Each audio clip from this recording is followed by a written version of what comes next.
I'm here at Fruit Towers in London to talk to you guys about Innocent's spooky smoothie competition.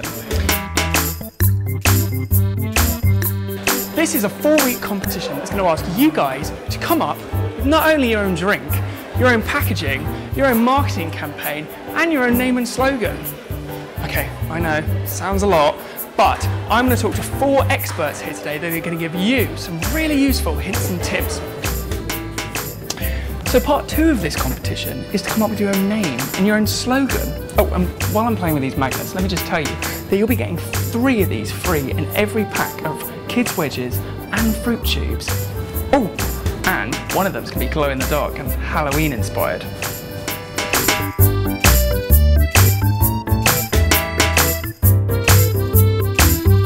I must say thank you very much for letting me in your lovely library, and I also must say I'm a massive fan of that fairy lampshade. Oh really? Yeah, it's kind of the highlight of the whole room. Maybe really. After the chat we should just spend some time turning it on and off. Yeah, well no one ever turns it on, so you will be the first. Oh, I'm excited. Okay, right, let's talk about what we're here for. Talk to me about what you do here at Innocent. Okay, I am the copywriter in the creative team, which means I write all the words to go with the pictures. Oh, okay, so give me some examples of what you've done here. Okay, so, oh gosh, everything from posters. So when you see a poster out there, the headline or the title at the top, the big words, I'll have written them, and then the little words, the funny words at the bottom, booklets, the labels, I write all the backs of our packs, and so I write all the labels for them, and I write our newsletter each week as well, so lots of stuff. So this library is quite a fitting set for our conversation. Yes, yes, it's very inspirational, we love this library. Yeah, it's a good place to come and look for some words, yeah. Very cool. So obviously you must have some great tips for writer's block. I mean, you know, what if I was writing something, I thought, oh my gosh, I can't do this, what would you say to me?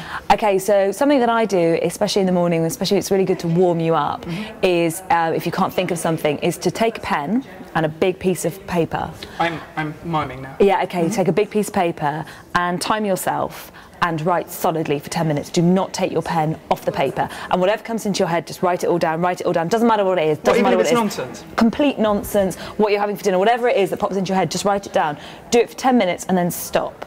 Very cool. And does it work? It does work. I mean, for a start, it kind of will empty your brain of all the garbage and all the noise. And also it means you read back through and you might get an idea. Like for some reason, you might have started thinking about, I don't know, tuna fish halfway through, and then you've got an idea to go off and do something. You know, it just kind of, it warms you up and it kind of gets you through the act of writing. I think starting's the most important bit. Very cool. Okay, so the kids watching this have to come up with their own spooky smoothie. Okay. Let's have your 5 top tips for coming up with a good name and a good slogan. Okay, so coming up with a name, keep it short and snappy. Snappy. You know, if you're coming up with a word, you know, spooky strawberry surprise or something, that's quite nice. No one used that.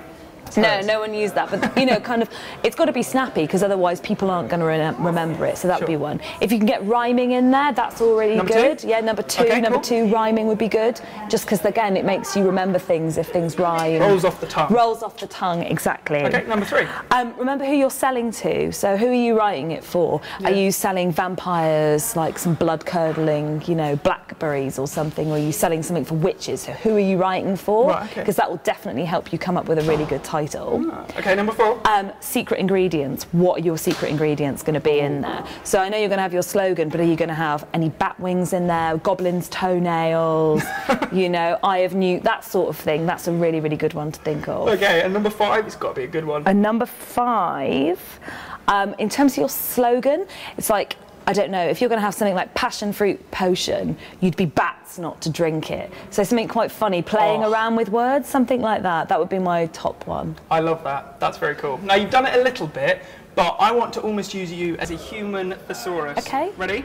I want you to come up with as many spooky, Halloween-y inspired words that you can in 10 seconds. Are you ready? Okay, yeah. Ready, go. Slimy, hair-raising, chilling, spooky, spine-tingling, blood-curdling, scary, dark, and stop. Bubbling. Yay.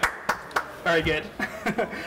Well, thank you very much for having me in your library, Kerry. Oh, you're so welcome. I must say, this is one of my favourite settings for my time here. Yeah, it's a good place to come and think. And I think you've got some words to get back to, so I will leave you to it. Thanks. But I am going to play with that fairy lamp before I go. Oh, please do. Please make sure to turn it on. Thanks so much.